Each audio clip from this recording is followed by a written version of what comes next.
Boa noite com Jesus. Nós vamos fazer a leitura na palavra do Senhor, no livro do profeta Jeremias, no capítulo 29. Leremos versículos 10 até o versículo 13. Vamos continuar meditando um pouquinho mais na mensagem desespero. Nós cumprimentamos nossos irmãos pela internet. Que Deus conceda a cada um o desejo do seu coração. Encontraram? Vamos fazer a leitura. Porque assim diz o Senhor: certamente que passados 70 anos em Babilônia, vos visitarei e cumprirei sobre vós a minha boa palavra, tornando-vos a trazer a este lugar. Porque eu bem sei os pensamentos que penso de vós, diz o Senhor, pensamentos de paz e não de mal, para vos dar o fim que esperais. Então me invocareis e ireis e orareis a mim, e eu vos ouvirei. E buscar-me-eis e me achareis, quando me buscardes de todo o vosso coração. Amém. Quando vós buscar-me de todo o vosso coração. Grande Deus, em cuja presença nós estamos, pois estamos reunidos aqui neste precioso e santo nome, que é o único dado entre os homens pelo qual nós possamos ser salvos. Senhor Jesus Cristo. E pedimos ao Senhor, Pai, olhar para cada um de nós com olhar de misericórdia, não imputando nossas falhas, nossas fraquezas, porque nós reconhecemos que as temos. Sentimos vergonha de nós mesmos na presença do Senhor. Mas aqui estamos, ó Pai, humildemente, suplicando o seu perdão. E que aquele sangue que foi derramado ali na cruz do Calvário seja movido ao nosso favor. Tua palavra nos diz que o sangue de Jesus Cristo, teu Filho, nos limpa e nos purifica de todos os nossos pecados. Faça isso por mim, faça isso por cada um dos teus filhos, ó Pai. Faça isso por todos nós. O pedimos no nome de Jesus, teu Filho amado. Amém. Assentai-vos. Damos boas-vindas a todos, no precioso e santo nome de nosso Senhor Jesus Cristo. Antes de nós entrarmos no assunto,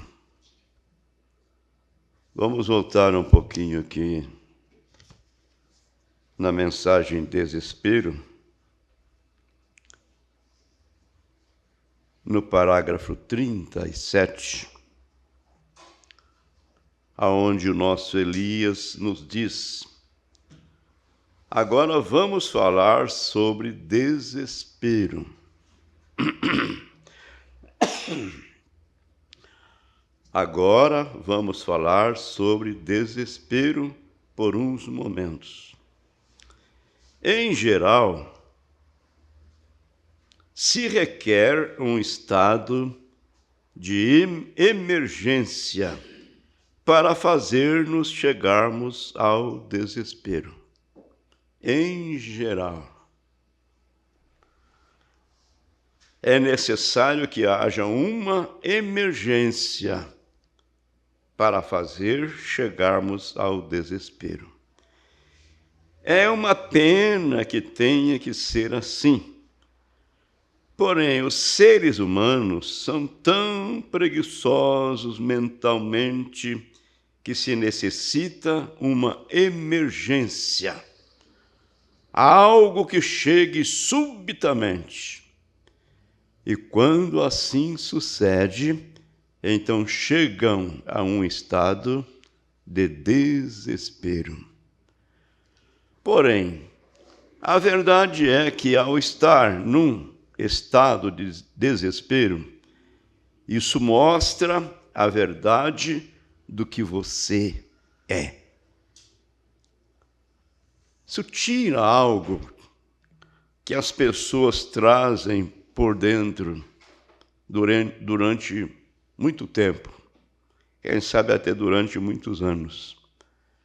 Mas nessa hora, quando o desespero chega, então isso mostra a verdade do que a pessoa é. O desespero mostra de que material você foi feito. Em geral, esse estado tira alguém tudo de bom que tem por dentro. É uma pena, né? Que tenhamos que esperar chegar a emergência para entrarmos em desespero quando nós estamos de sobreaviso de que estamos vivendo na última era e bem no finalzinho dela, e Jesus virá no finalzinho desta última era laodiceana. Nós sabemos disso, nós estamos de sobreaviso. Vou abrir um parênteses aqui e vou dar um parecer. Não é para fazer medo em ninguém, mas eu estava dizendo ontem que eu senti uma dose, uma porção a mais de gozo, de alegria, de regozijo na minha fé, por ver o que está acontecendo lá nos Estados Unidos. Profecias se cumprindo. Mas vamos lembrar que nós meditamos na era da igreja de Laodiceia,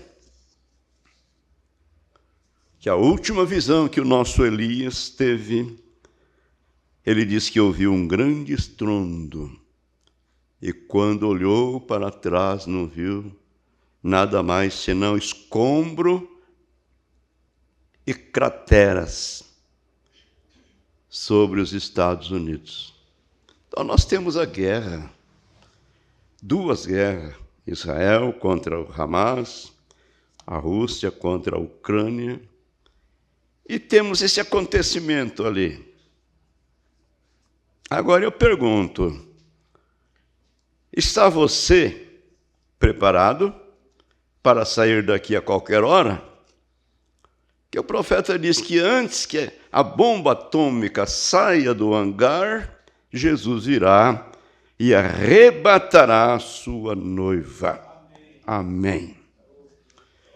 Agora, no parágrafo 56, vou ler o 56 e o 57. Nós precisamos desses puxãozinhos de orelha de vez em quando, para nos tirar do comodismo. Estamos tão acomodados, né? Tranquilos. Quando o inimigo tem vindo, tem vindo tal como o caçador, não é? Caçador de patos. Armou uma tucalha e os patos, que até então não deixavam o caçador chegar à distância de tiro, agora podia pegá-los com a própria mão.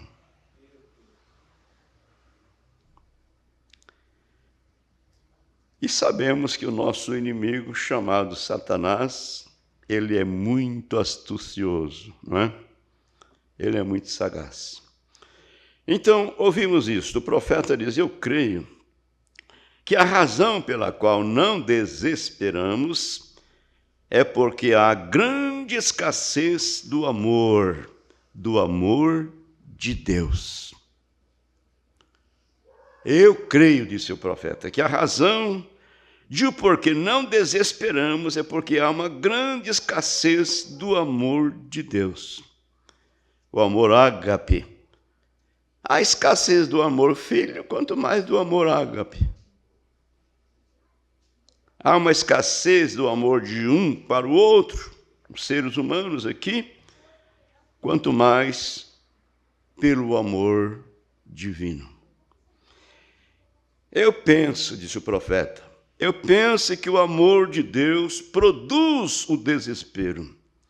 Se Deus mora em você, o sinal morando em você, e você vê as condições do tempo e as pessoas se afogando no pecado da maneira como são, isso o levará ao desespero. Creio que assim sucederá.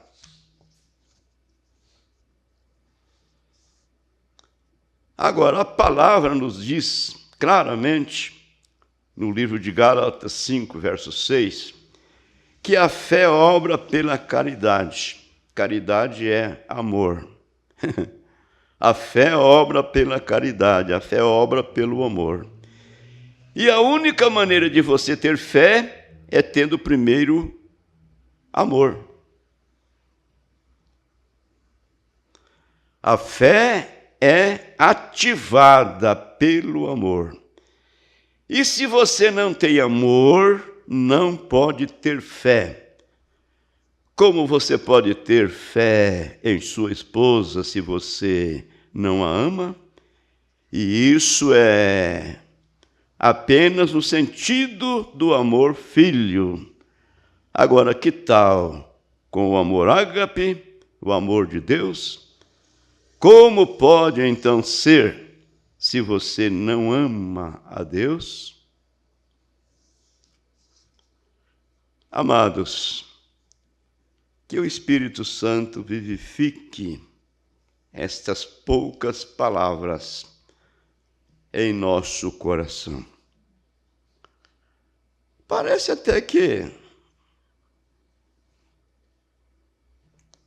não temos muita responsabilidade, né? Parece que ir com Jesus no arrebatamento ou ficar aqui para a grande tribulação é a mesma coisa. Mas não é a mesma coisa, não. Porque agora nós temos Deus conosco, agora nós temos o Espírito Santo, que nos ajuda a resistir o diabo, nos ajuda a resistir o pecado, nos ajuda a resistir a nossa carnalidade. Mas quando Jesus tirar a sua noiva, o Espírito Santo será tirado da terra. E as pessoas terão que encarar os fatos e as realidades, nua e crua, como nós dizemos. Terão que dar suas próprias vidas. Terá que dar sua própria vida, se ele não quiser estar selado pela besta eternamente. Tem que dar sua vida por amor ao nome do Senhor Jesus. Agora, Deus sabe como lidar com o homem. Deus sabe como lidar com cada pessoa. Então nós aprendemos aqui que Jacó se desesperou até o ponto de lutar com o anjo do Senhor. Nós vimos que Ruth, quando foi proposto a ela voltar para o seu povo, para o seu Deus, ela entrou em desespero e disse para Noemi: não me instes para que te deixe, para que minha parte dê o pé de ti. E fez aquele juramento: onde tu fores, irei eu, onde tu passares a noite, passarei eu, aonde tu morreres, morrerei eu, onde tu for enterrada, serei enterrada eu. E que Deus me faça assim, e outro tanto se alguma outra coisa me apartar do pé de ti, a não ser a morte. Então o irmão Branham diz que Deus honrou aquele desespero dela. E nós vemos como Deus preparou, não é? O seu amanhã. Aleluia. Casou com Boaz, que foi o remidor, não é isso? Nós vemos a prostituta Raabe. Ela disse: nós ouvimos o que Deus tem feito por vocês desde que os tirou lá do Egito. Como vocês passaram o Mar Vermelho por terra enxuta, que vocês fez com aqueles reis ali e tal e tal. E o nosso coração está desmaiando de terror. Em nenhum de nós há ânimo. E ela clamou por misericórdia. Vocês são os espias, porém eu lhes esconderei, farei qualquer coisa, se tão somente prometerem por Deus que minha casa permanecerá. E eles responderam: se tu jurares, né, que não vai declarar esse nosso negócio, e dependurar o sinal, o cordão escarlate ali no muro, quando nós viermos derrubar Jericó, nós pouparemos a sua casa. E nós vemos pela Bíblia que toda Jericó foi derrubada, mas a casa de Raabe não caiu. Ela ouviu o que Deus estava fazendo com o povo de Israel e ela entrou em desespero. Agora, amados, irmão Branham fala de Eliezer,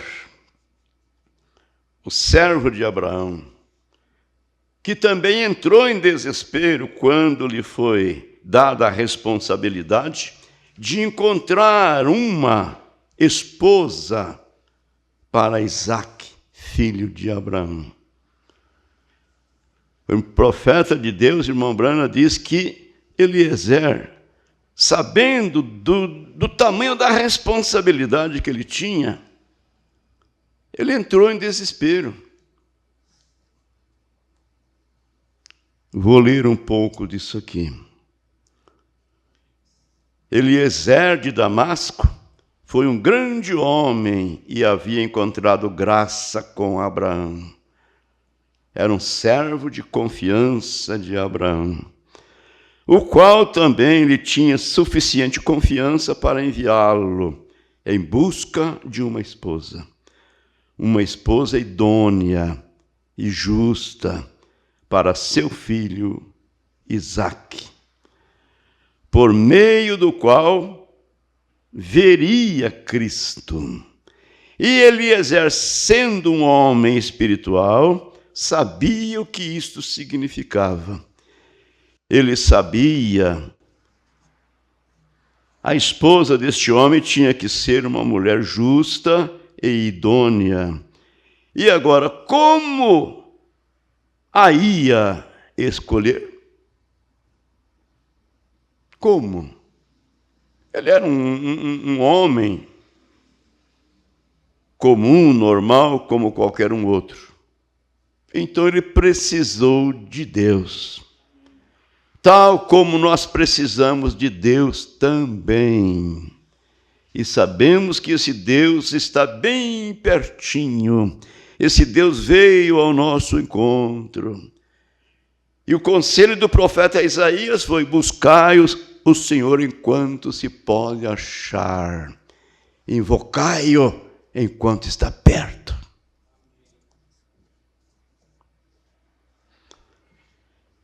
Eliezer, sendo um homem espiritual, sabia o que isso significava.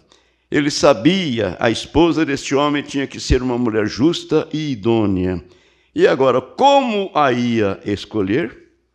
Naquele momento de seu desespero, quando ele chegou à cidade, ele orou e disse: Senhor Deus, reticência.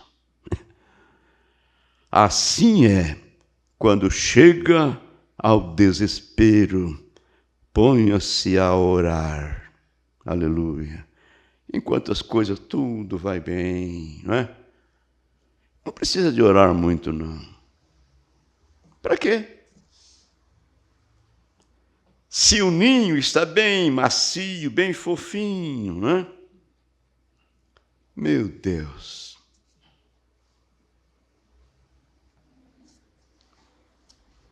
É verdade, amados. Nós estamos navegando em berços de rosas.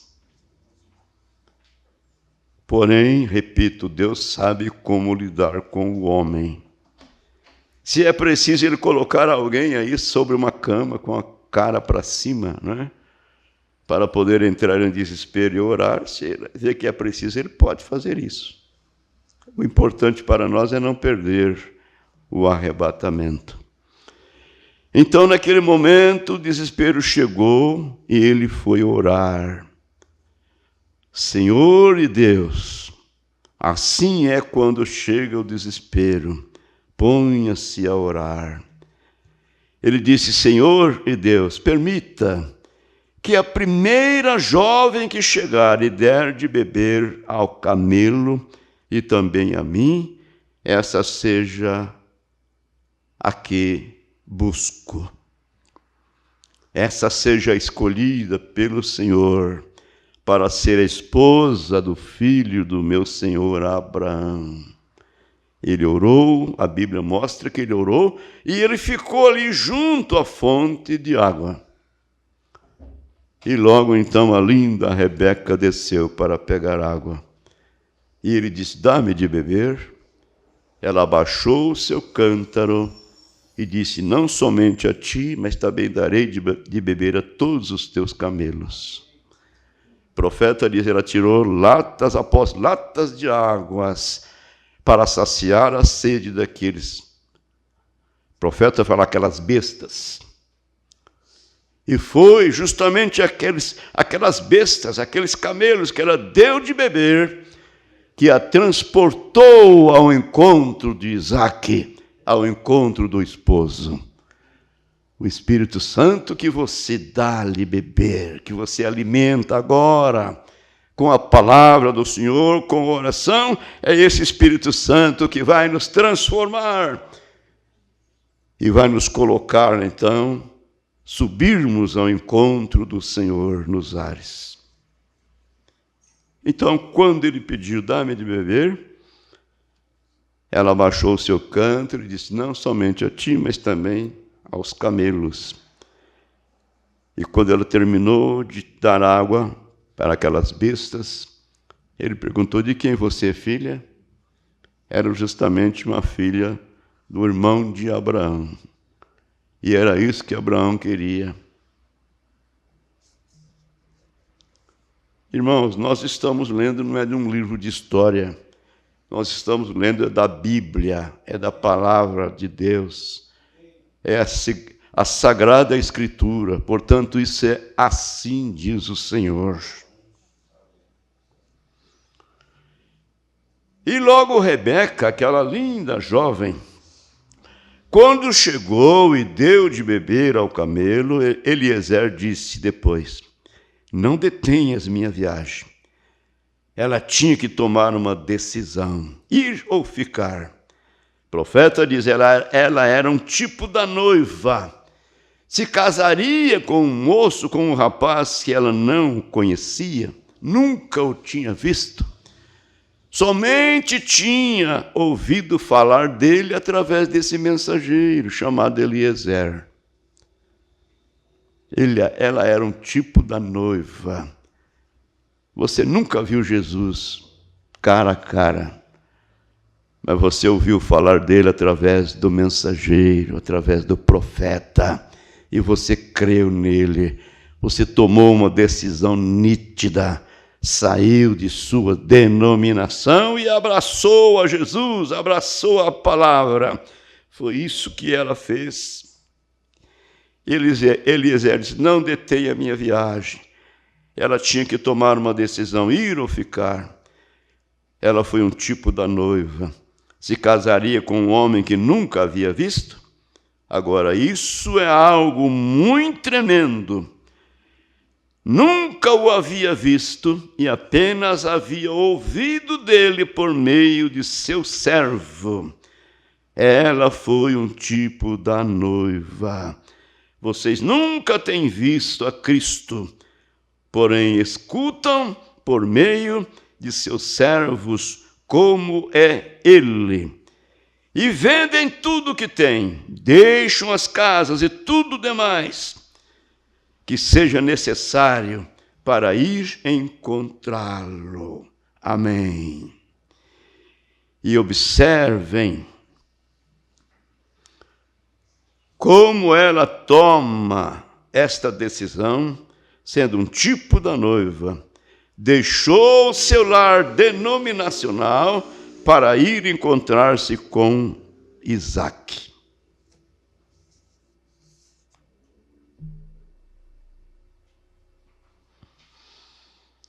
O profeta fala-nos de Jonas.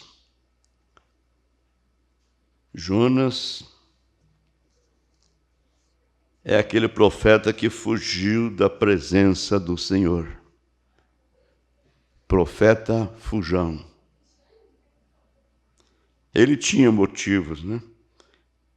Irmão Brana disse que Jonas tinha um motivo de não querer ir a Nínive, porque Nínive era gentia e Jonas era um judeu. Então ele disse, olha, vou lá para pregar essa mensagem dura para eles. Eles vão dizer para mim, o que esse judeu está querendo conosco? Estou dizendo isso porque o profeta nos diz isto em uma mensagem, que o motivo dele ter tomado um rumo ignorado, ao invés de comprar passagem para ir para Nínive, ele comprou passagem para ir para Tarso. É isso? Damasco? Tarso mesmo? E aí veio aquela grande tempestade no mar, e o povo todos se agitaram, o capitão do navio se agitou, e colocou o povo para cada um orar ao seu Deus, e desceu lá para o porão do navio. Chegou lá, Jonas estava deitado lá, dormindo, bem tranquilo. Eu imagino que pegou no bico da bicanca dele, né? Acorda, dorminhoco, acorda, rapaz. Ora o seu Deus, o navio está indo a pique. Vamos morrer todo mundo. Aí ele falou, eu sou o culpado disso. Ele encarou a responsabilidade. Me joguem no mar e vocês vão ver como a tempestade acalma. Jogaram ele no mar e Deus tinha um barco preparado para ele. Uma grande baleia tragou o profeta Jonas, o engoliu. E a Bíblia diz que ele ficou 3 dias e 3 noites no ventre da baleia. E eu pergunto, você crê nisto? O profeta fala daquele séptico,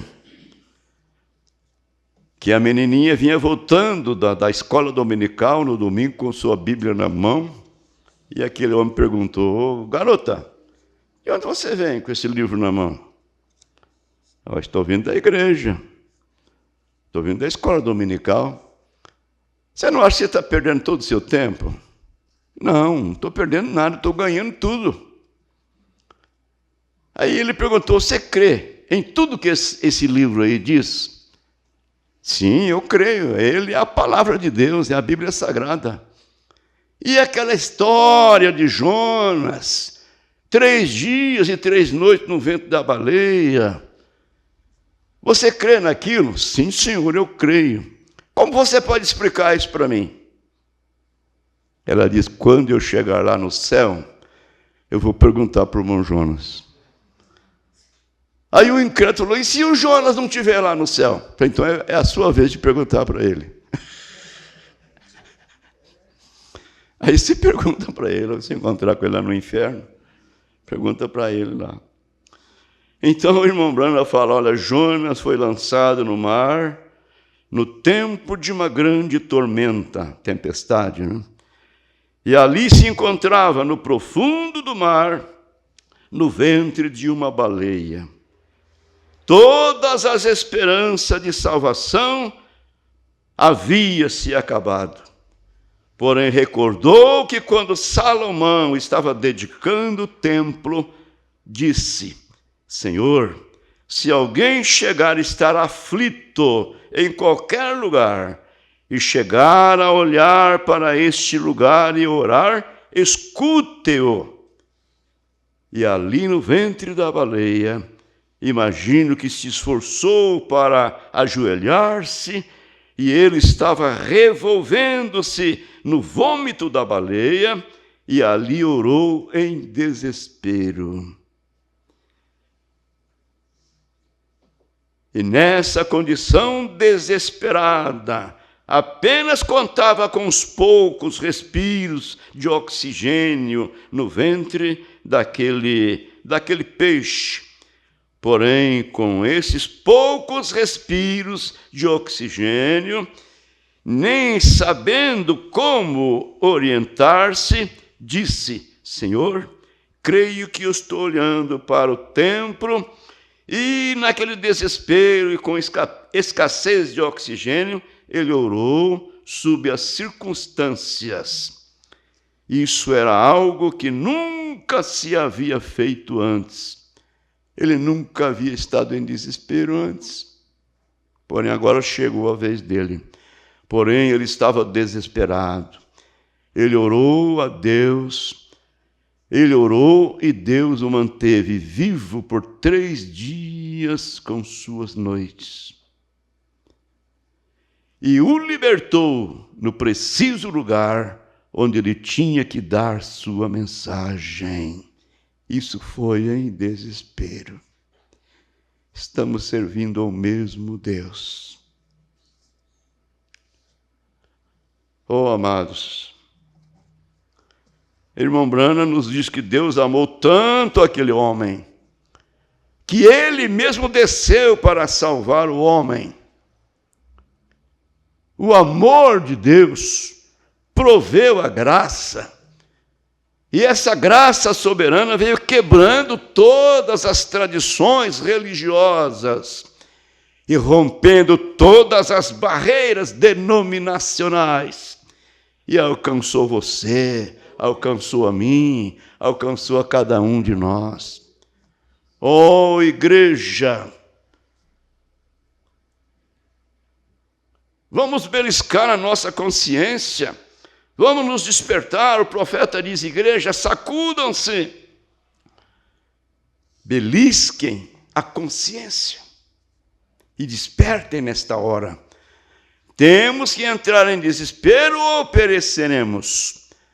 Algo vem da parte de Deus. Eu sei que é, assim diz o Senhor. Algo está a caminho. Portanto, nos convém desesperar. É um assunto de vida ou morte. E se nós nos descuidamos, passará e não o veremos, porque será no abrir e fechar de olhos. O tempo de preparativo é hoje, é agora. É já. É a escritura que lemos. Veja o que diz-nos o profeta Isaías. Buscar-me-eis, Deus falando através dele, e me achareis quando me buscardes de todo o vosso coração. Amém. Vamos abrir o nosso coração e vamos buscar esse Deus. Esse Deus que está presente, é o Deus que nos fez a promessa. E temos aprendido com o profeta nos falando, e não somente porque ele falou, nós sabemos que é a verdade. Deus cumpre o que ele tem nos prometido.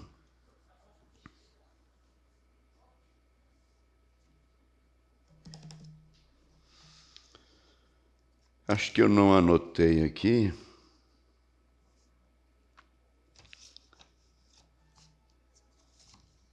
Na mensagem redenção, como é que é? É redenção e plenitude e regozijo. O nosso Elias nos diz: e então há muitos de vocês, amigos, que estão orando, jejuando, e têm medo de se apoderarem daquilo pelo que estão orando. Isso mesmo. Chamando-nos de amigos, ele disse: há muitos de vocês, amigos, que estão orando, jejuando, e têm medo de se apoderarem daquilo pelo que estão orando. Isso mesmo, está vendo? Bem, não lhes adiantaria nada orar e jejuar, a não ser que você tenha algumas obras para acompanhar isto. Você tem que ter um motivo, você tem que ter um objetivo. E então orar, jejuar e buscar a Deus. Olha, vamos continuar lendo aqui. Para acompanhar isso, toda a sua fé, toda mesmo, não lhe servirá de nada, a não ser que você dê um passo aí, encare e tome isso. É só isso. Você tem que ir para frente, você apenas tem que sair e fazer isso de qualquer maneira. Quando você pede qualquer coisa, vá conseguir isso. Deus disse que é seu, então não tome nada menos. Consiga o que você pediu, faça isso e descubra o resultado. Amém. Não recue, dizendo: bem, eu aceito a segunda escolha. Eu aceito a segunda escolha. Eu fico com a primeira. Deus me prometeu a primeira. E isso é o que eu quero. Amém. Deus tem nos prometido e nós queremos ficar com a primeira. Não é isso? Vamos orar, vamos falar com Deus. Vamos pedir a Ele graça, não é? Qualquer coisa que iremos receber dEle nesses dias em que estamos vivendo é por graça, porque graça é favor imerecido. Nós não temos nenhum mérito, esta é a verdade, mas a sua graça é soberana. Vamos dobrar nossos joelhos, vamos falar com Deus um pouquinho.